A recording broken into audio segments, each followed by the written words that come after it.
So your well's going to have an inspection.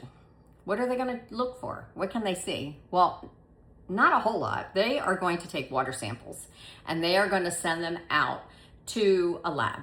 And the lab's going to let them know if there's any qualities in that water that could be a hazard to people. Okay?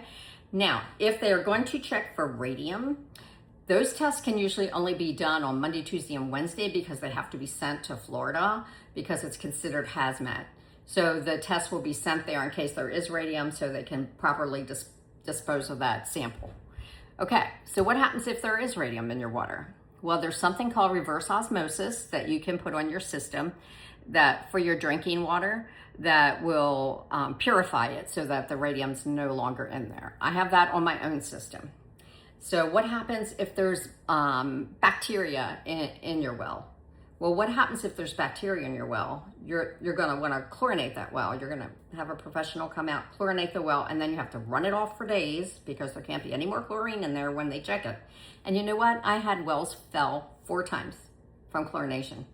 So what happens if settlement's here and you can't get that to work? Well, you could put a UV light on your house, which will kill all the bacteria prior to it coming through your pipes.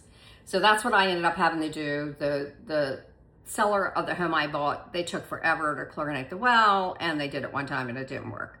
So we have a UV light now to protect us, and that has to be changed every year though. Okay, so it doesn't last forever. It's a light bulb, it's a light. So, but it does correct the issue, and that can be done. But you know, we need to find a time when you're not here, because what are you going to do with chlorinated water in your pipes? You can't drink it. You don't really want to bathe in chlorine. So anyway, you usually have to do that when you're on vacation or something, because like I said, it takes a while for it to run off afterwards. So be prepped when you have your well test. The other thing they're going to test is the well flow. A lot of people want to know, how quickly is my well going to recover? And some people will complain about the well flow, but it might still be within county guidelines. So there's not a whole lot they're going to be able to do about that because the county has passed it. I think it's only 1 gallon a minute or something like that, but most of them are much stronger than that. It depends on whether you have a shallow well or a deep well.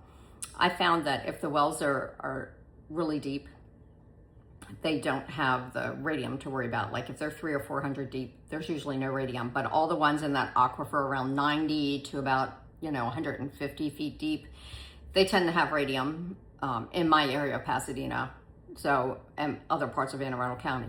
But if they're a real shallow well, they don't have anything, but they will go dry, because I had it happen to me. So just remember that when you're buying, those are some things to look out for.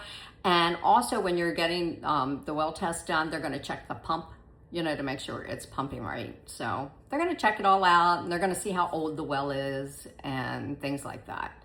So anyway, hope that gives you some advice, and I am on to my next one.